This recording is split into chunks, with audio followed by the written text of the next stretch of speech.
जादू और तिलस्म की दुनिया सिर्फ दास्तानों में ही सुनने को मिलती है। मौजज़े दिखाते इंसान सिर्फ अफसानों में पाए जाते हैं। लेकिन आज के फनकार से मिलने के बाद हमारे ये अकीदे टूट जाने के इम्कान हैं, क्योंकि आज के इस एपिसोड में हम आपको मिलवाएंगे एक ऐसे माहिर फनकार से जो अपने हाथों में पत्थर में जान डालने का हुनर रखते हैं। तो आइए आगरा का रुख करते हुए मुलाकात करते हैं इस अजीम फनकार से। जनाब इकबाल अहमद हिंदुस्तान ही नहीं पूरे आलम में अपने फन के लिए मशहूर हैं।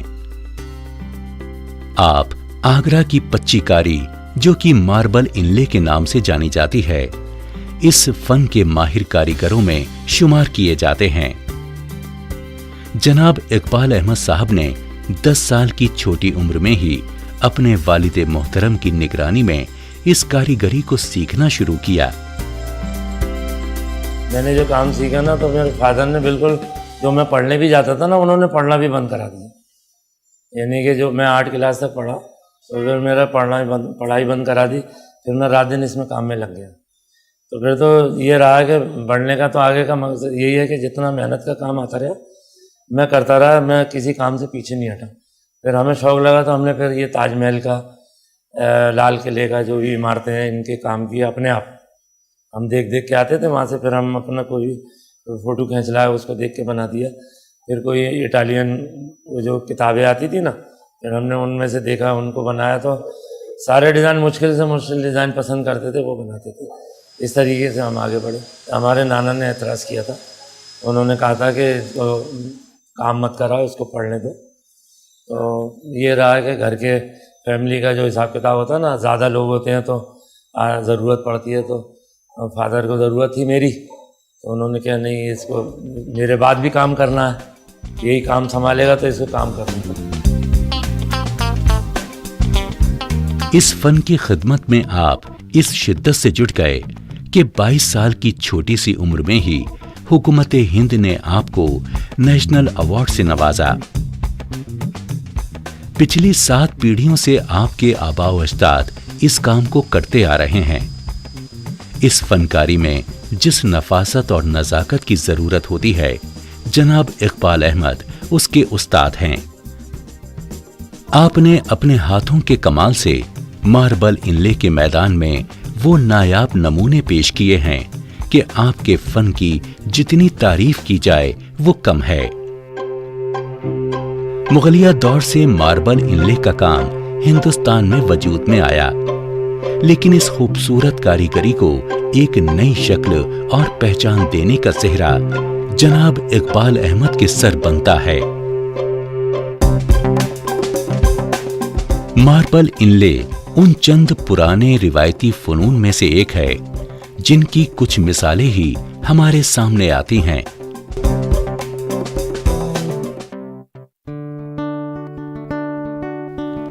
आगरा शहर में मौजूद ताजमहल और लाल किले में इस कारीगरी के बेहद नफीस नमूने देखने को मिलते हैं।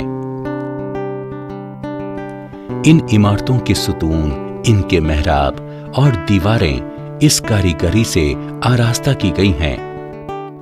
वक्त के साथ साथ ये कारीगरी हमारे घरों, मंदिरों और होटलों की जीनत बन चुकी है। और ये कारनामा जनाब इकबाल अहमद और इस दौर के माहिर कारीगरों की कोशिशों की वजह से ही मुमकिन हो पाया है।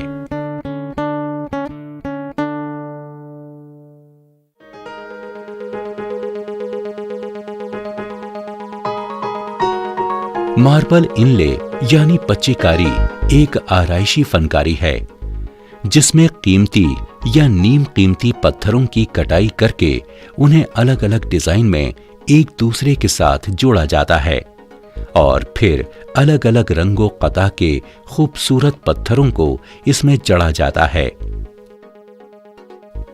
फिर आखिर में इसकी पॉलिश करके इसे चमकाया जाता है।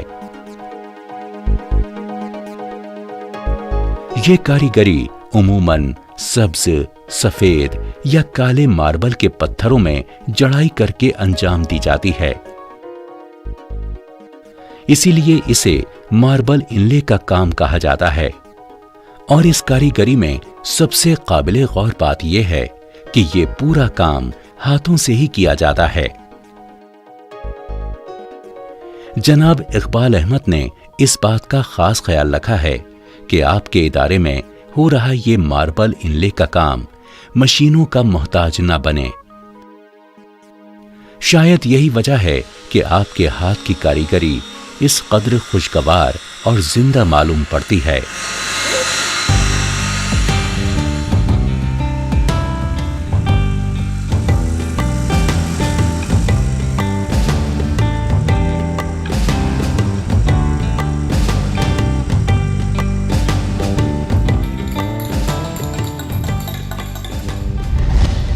सत्रहवीं सदी में जब मुगल बादशाह शाहजहां ने ताजमहल की तामीर करवाई, उस वक्त ईरान से मार्बल इनले के कारीगरों को हिंदुस्तान बुलवाया गया और सिर्फ ताजमहल ही नहीं, आगरा के लाल किले को भी इस कारीगरी से सजाया और इन इमारतों की खूबसूरती में चार चांद लगाए।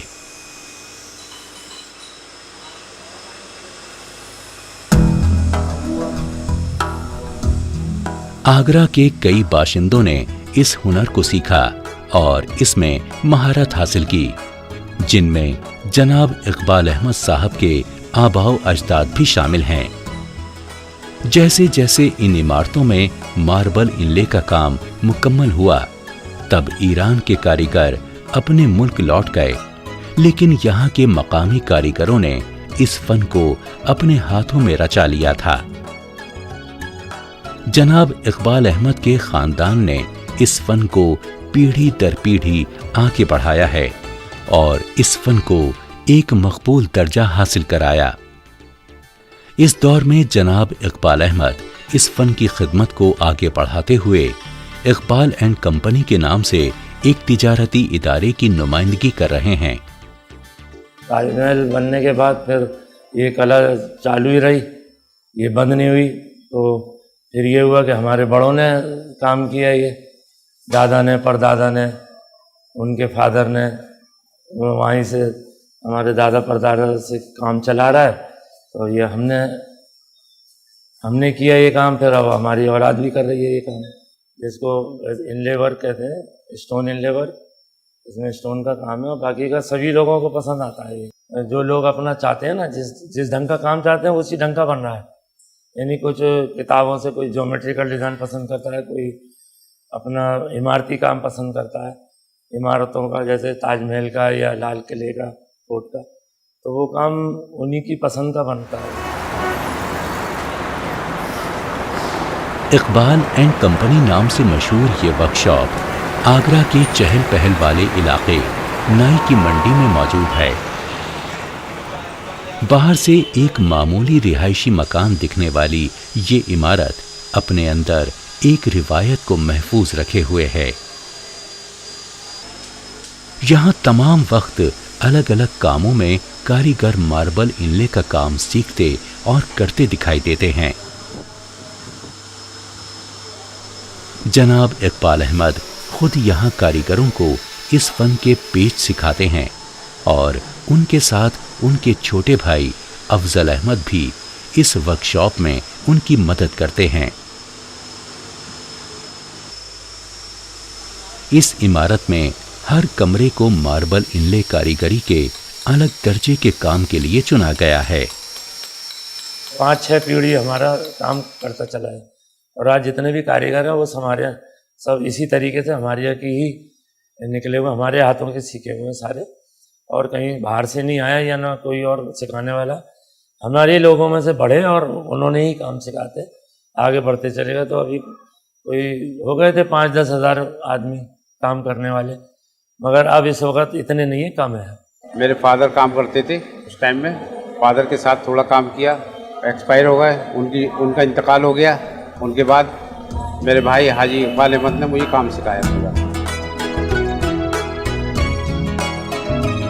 जनाब इकबाल अहमद की निगरानी में यहाँ मार्बल इनले का मुकम्मल काम एक ही छत के नीचे किया जाता है।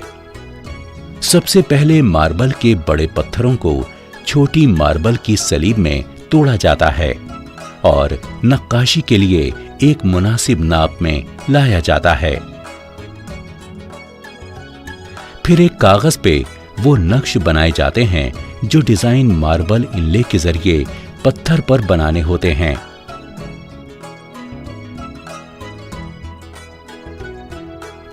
फिर वही डिजाइन टीन की एक पतली चादर पर उतारा जाता है, क्योंकि टीन से पत्थर पे डिजाइन उतारना आसान हो जाता है।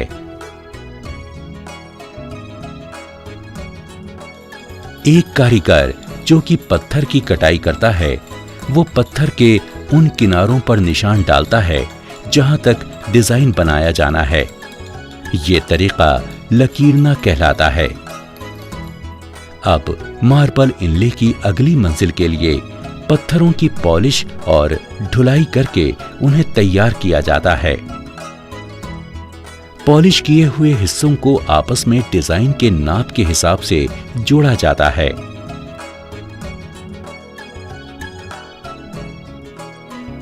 फिर इन कटे हुए हिस्सों को एक खास आले पर, जिसे सान कमानी कहा जाता है, हाथ से धोया जाता है। इन जोड़े हुए हिस्सों को कारीगर के पास लाया जाता है, जो इन्हें एक स्लैब पे डिजाइन के हिसाब से रखता है। इसके बाद एक कारीगर डिजाइन के मद्देनजर एक खाका खींचता है। फिर उस डिजाइन को खुदाई के जरिए स्लैब पर उतारा जाता है। इन डिजाइन्स को उस खुदे हुए स्लैब में भरा जाता है और आखिर में ये तैयार पत्थर पॉलिश के लिए भेजा जाता है। जब हम बड़ी बड़ी दुकानों और गलियों में मार्बल इनले की अशिया देखते हैं, तब इस बात का तस्वुर भी हमें दिमाग में नहीं आता कि किस कदर मेहनत और शिद्दत के साथ एक कारीगर इन्हें तैयार करता है। एक बेजान पत्थर को निखार कर खूबसूरती की मिसाल बना देने के सफर को देखते हुए हाथ की इस नफीस कारीगरी की मकबूल कीमत तय कर पाना जरा मुश्किल मालूम पड़ता है।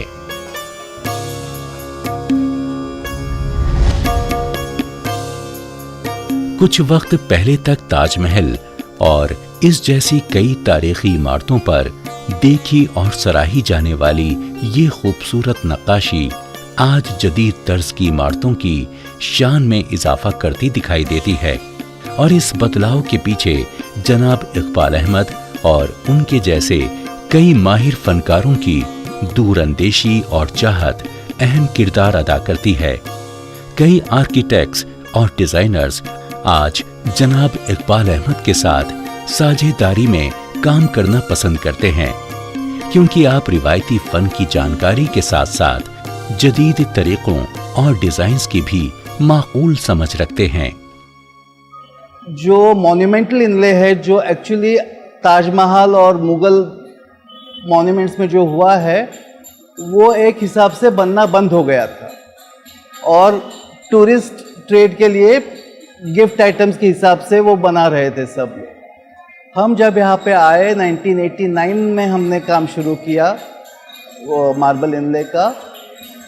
उस टाइम पे उस तरह का जो काम था वो पहले दफ़ा यानी वो स्केल पे हो रहा था, क्योंकि छोटे स्केल पे जब डिज़ाइन छोटा होता है, पीसेस का जो थिकनेस होता है वो भी अलग रहता है, वो mm में रहता है। जब फ्लोरिंग के लिए होता है तो उसका थिकनेस बढ़ाना पड़ता है, क्योंकि वेयर एंड टेयर ज़्यादा होता है। तो एक नई टेक्निक जो पुराने ज़माने में थी मगर लोग इस्तेमाल नहीं कर रहे थे, उसको वापस इंट्रोडक्शन हो गया उसका, और वहाँ से मार्बल इनले इन इंटीरियर्स आना शुरू हो गया। When he went and when he saw it in Florence and other parts of the world, that what was happening in the museum and things, then he also got the thing like, oh, if they can do it, we can do it better. Then he and me, we had participated in the Contemporary Furniture Fair in New York. First time some Indian was participating in that fair. So he came, he was doing the demonstration over there. We had done some totally different designs. First time we were participated over there, so there was a lot of interest. And funny enough, some of the architects who came for the exhibition, they saw our work over there. They saw the work in the second year also when we participated. They were working on the projects in India for the 5-star hotel projects in India. So they introduced the marble inlay in the project, and then they told the project department that such and such company is there in India who can produce the work what we are looking for. Then the project department contacted us, and then we did the design for them and executed it. जनाब इकबाल अहमद ने marble इनले के कारीगरों के लिए एक नया दरवाजा खोला। रिवायती तर्ज की इस कारीगरी की अहमियत अब मॉडर्न जमाने के आर्किटेक्ट बखूबी जान गए हैं। हालांकि आज के दौर में हिंदुस्तान में बेशुमार कारीगर मौजूद हैं जो मार्बल इनले कारीगरी जानते हैं, लेकिन K2K डिजाइन कंपनी की मालिक आर्किटेक्ट बिंदु रंजन को जब दिल्ली के एक 5 सितारा होटल की आराइश का मौका मिला तो उन्होंने जनाब इकबाल अहमद के हुनर को ही इस काबिल समझा। He is very passionate, he is very sensitive about his working, and he is sincere in that. He knows the nuances of this craft very well. So it was easy for us as designers, because if we are we are visualizing a product with all those detailing, if the person in front or the craftsman in front accepts or understands that delicacies and intricacies, it was very nice. So that compatibility was absolutely nice. It was really great, rather, I'll say. I think we have kept our deadlines always. So by grace of God, that's been good. We definitely wanted minimum 6 months. So we almost worked day and night over the year for 3 months. 90 days work, almost about 120 artisans, craftsmen work for varied area. And we finally met. We were before time, rather, I'll put it, because by that time, the other work at Shangri-La was not completed.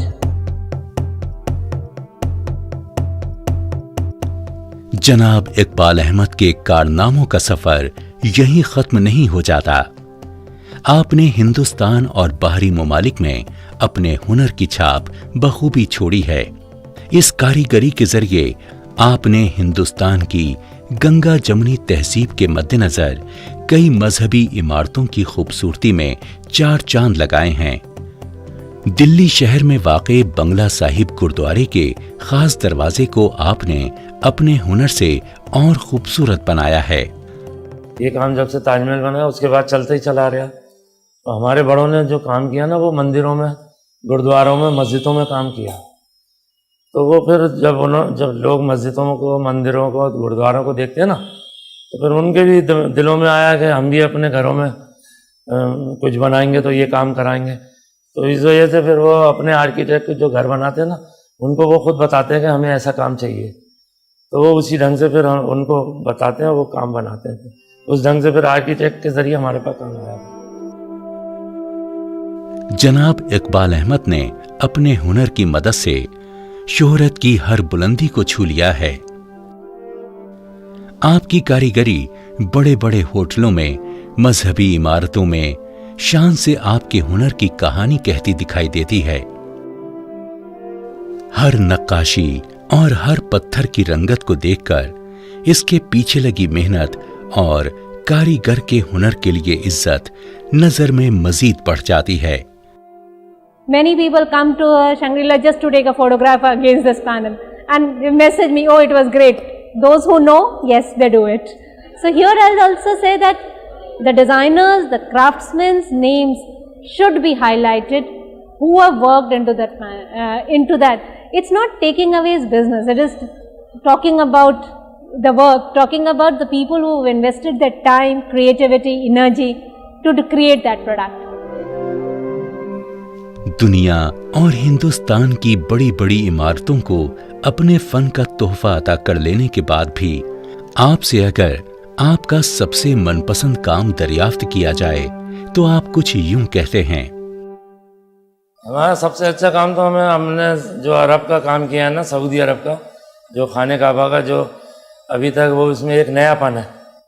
उसके अंदर यह है कि 10 mm मोटा तो stone है, blue colour का, अफगानिस्तान का ब्लू, اور اس کو لیپس لازولی بولتے ہیں, اور اس کو 10 mm میں سے 5 mm اوپر ہے اور 5 mm اندر ہے, یعنی ایک دم ابھرا ہوا کام ہے, اور وہ ایک دم اچھا کام ہے, اور ہمیں کام کرنے میں بھی اچھا لگا, مزہ بھی آیا اس میں. یہ بات لازمی ہے کہ ہر فن کو پنپنے اور زندہ رہنے کے لیے اپنے صحیح قدردانوں کی توجہ اور ان کی سرپرستی کی ضرورت ہوتی ہے.